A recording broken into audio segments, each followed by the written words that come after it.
I'm about to harvest hundreds of dollars worth of groceries from this 45 square foot vegetable garden. So grab your pruners, let's get started. All right, here we go. Bell peppers. She has got a lot of bell peppers.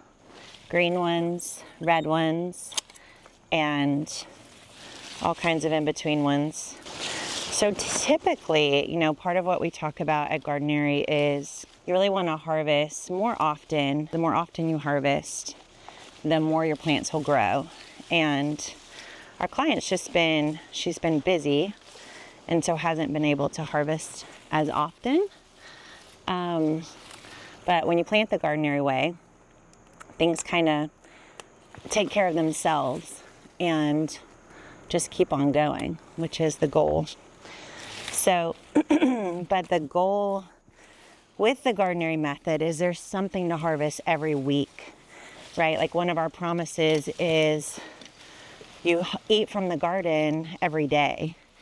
And like this much of a harvest from this size garden shows you how that's possible, right? Like all these peppers, she could be harvesting a couple of these a week and never have to buy them from the grocery. She's gonna have to make all kinds of pepper dishes. She could freeze them. She could cut them up and freeze them for winter.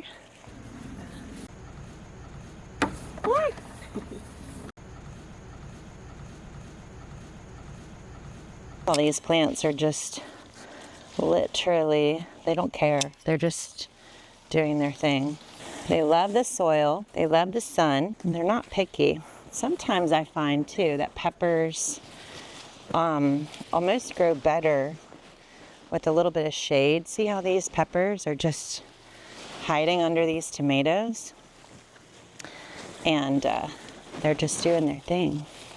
Let me see if I can get it up. Crazy, right?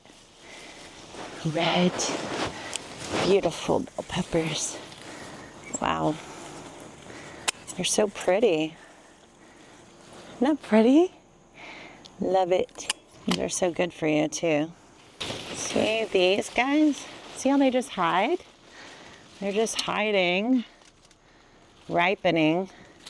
It's like they kind of like being not so out there in the sun. I know everybody says you need full sun for peppers, but sometimes I pull up a pepper and there's way more underneath. Look at this. There's another one. It's crazy. But is that wild? This is why at Gardenary we say, don't plant your peppers so far apart, right? We have a ton of peppers in this garden, and clearly they don't mind sharing the space. All right, just a couple of plants. Got one more red one here. Once they turn red, you definitely want to get them out of the garden because they are going to get eaten otherwise by something else. If you have to hunt for the harvest, like you have to move all the plants, then you're doing it right. If there's just a lot of blank soil in your garden, then you didn't plant enough. Let's go over to the other side, get the rest of the peppers. All right, so this side, what we do at Gardenary is we do symmetrical planting. So even though things seem like they're all mixed up, they're actually like a mirror image of each other. So if you find something on one end of the garden, chances are you can find the same thing on another. This feels heavy, so I feel like there's a pepper on it, but oh no. This is why you need to stake your peppers. So you really want them to be up so that they're not, gravity isn't pulling them down. But clearly we're not wanting for peppers, so that's okay. I like to say, if you plant the Gardenary way, you're gonna spend most of your time harvesting, and while you're harvesting, you can tend. But we don't like just tend just for tending's sake. It's like tending because you're harvesting. So like while you're out here grabbing some peppers, you could also pull some dead leaves off of the kale. You could also, you know, stake the plant. You could also grab some caterpillars, get those out of the garden. And you just do a little bit at a time so it never feels overwhelming. All right, lots of fruit here. These are a little bit less mature, but we are going to free up the plant so it has energy to maybe make a little bit more fruit before the season ends. She may want to be done with summer plants, I don't know. So we're just going to harvest all that we can, and then we'll make decisions from there.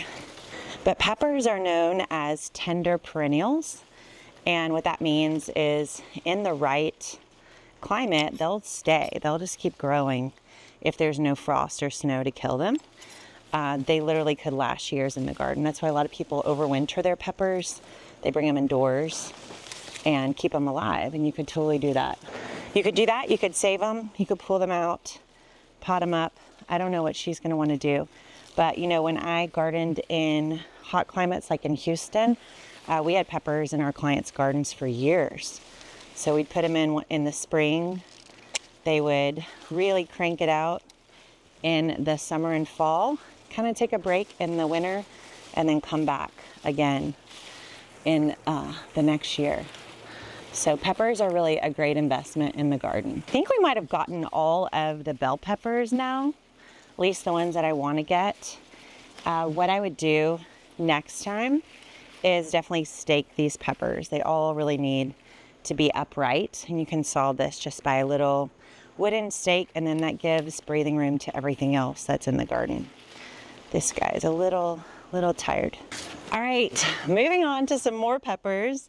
This is a jalapeno plant, and look at how prolific it is. So I was just talking about this with bell peppers, but a lot of people don't know that most peppers will turn red if they're left on the plant long enough. So the difference between a red pepper and a green pepper is it's just older. So it's kind of like, you know, green tomato to red tomato. It's a ripening thing. So we're going to relieve this plant of all this fruit and maybe get a little bit more, or if she wants to take it off, if she wants to get rid of these plants, at least we'll have all the fruit saved. But we were just talking about how at Gardenary, we're talking about this yesterday, how the instructions for pepper plants everywhere are like, give them 2 to 3 feet, right? And how at Gardenary, our seed packages just say 1 foot. And you can see why, right? Like these peppers are literally growing right next to each other. And they really don't need much room. They just produce so much fruit. It's crazy. So you may be thinking, like, what do you do with all these peppers? Obviously eat them raw, but I don't think most people's stomach could handle this many raw peppers before they start to go bad. So my favorite thing to do is to pickle the jalapenos. That definitely makes them milder and easier to enjoy. And then also you can just literally save them in the fridge forever. You can also turn them into salsa, which we're gonna have plenty of tomatoes to do. You can also, like, you could take them and get their seeds and do pepper flakes, make some kind of dried, you know, pepper spice with them. Then of course you could chop them up and freeze them. Okay, so we are attempting to make it through the tomato jungle, and I'm gonna get Sydney to help me here. Yep. Some of these tomatoes, this would be the downside of very prolific plants at a time when you can't tend them, is missing the harvest or just not being able to get to the harvest. So we have some tomatoes up here that are kind of, we'll say, past their prime, and we just have a lot of foliage. We have a mix of big and small tomatoes on this trellis. So I was trying to get, I don't know if you can see, but there's a lot of really big tomatoes right here, and they're on the way to ripening, but they're not quite there. I'm going to be topping these vines, 1, so that we can actually see what we have, and 2, because we're really close to the end of the season, so we don't need a lot of extra growth. We did a whole video on topping tomatoes. If you didn't see it, check it out. And it just talks about this idea of cutting off the plant at the end so that you can finish up everything you've been growing. So we're trying not to get rid of fruit, but just get rid of the leaves here. All right, so we're cleaning out. A lot of these tomatoes got missed. Hopefully we'll get enough that she can do some salsa or fun dishes with these extra. These will ripen right on the windowsill, so you don't have to wait for the whole thing to be ripe to cut it. And we're just trying to make this a little bit more manageable. I can imagine if you haven't tended it for a while, it's kind of like, well, where do I start? So we're literally topping all of these vines. That's what we're going around and doing, and just cutting off the ends. So I pull it down and then just cut it. And you can see why they call these tomatoes indeterminate tomatoes, right? Because they will never stop growing. They will never stop if there's no frost. They're like trees, or, you know, whatever. Not like trees, but the way you think of a tree, how it just continues to get taller and taller and taller. That's what a tomato vine does. It just keeps growing. All right, so we're going to be taking these out of the garden today. So we're going to go ahead and take all the green tomatoes and see if we can get these to ripen inside. I don't know if this is hundreds of dollars of harvest. I mean, cherry tomato. May have overstated. It really benefits the parsley actually to cut it back. So we're going to cut it way back right now, like this. So the whole rule about only cutting a third of it at once doesn't really apply to parsley? I mean, I'm just doing a hard prune. Like generally, it's not super duper healthy looking. So I'm kind of giving it a chance to restart. Ooh, but it will. And it will, yeah. Parsley. Lots and lots of parsley. We'll do some kale. Ready?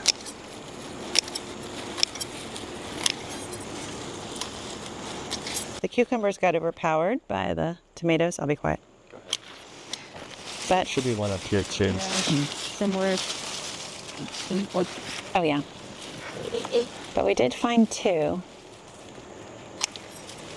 Some more on the way. So we're going to prune this back as well. Keep it from flowering. And let it grow back when it gets a little bit cooler. We'll get some rosemary. This is getting a little woody, so we're going to cut it back like that. This will grow back right from the cut. And then we've got this basil we're going to cut to keep from flowering. So much delicious basil. Look at all those delicious herbs. So good. All right, we're going to cut a couple of purple flowers, maybe to put in a little vase or arrangement. The salvia is so pretty, and the bees love it. All right, let's check out all of the things that we harvested from just 45 square feet in about 45 minutes. We have loads of green bell peppers, probably at least 30. We've got at least 10 or 15 red bell peppers. We have got loads of parsley. We've got curly parsley, and then we also have this beautiful flat leaf parsley. Are you team flat leaf or curly? Tell me in the comments. Then we have these beautiful big red Cherokee purple tomatoes.